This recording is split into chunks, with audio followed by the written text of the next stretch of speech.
ओ गुरुजी, अरे कोण आहे? माझी एक अडचण आहे. काय विठ्ठल? सर, जे महाराष्ट्र शब्द नाही का, हा हा. त्यामध्ये जे शेवटचं र नाही का, त्याचं नाव सांगा बरं.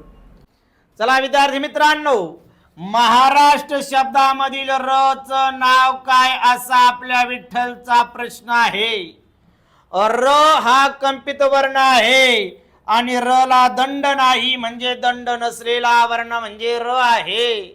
आता या ठिकाणी र 4 प्रकारे लिहिल्या जातो. त्यातील हा एक प्रकार आहे की र चा ज्याला आकार आहे त्याला म्हणतात रकार. र चा आहे आकार ज्याला, त्याचं नाव काय? रकार. मग या आकाराचं नाव काय? महाराष्ट्र.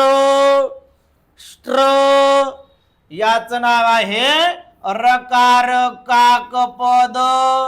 रकार काकपद. जसं की ट्रक, यामध्ये जे र दिसतं त्या र चं नाव काय आहे?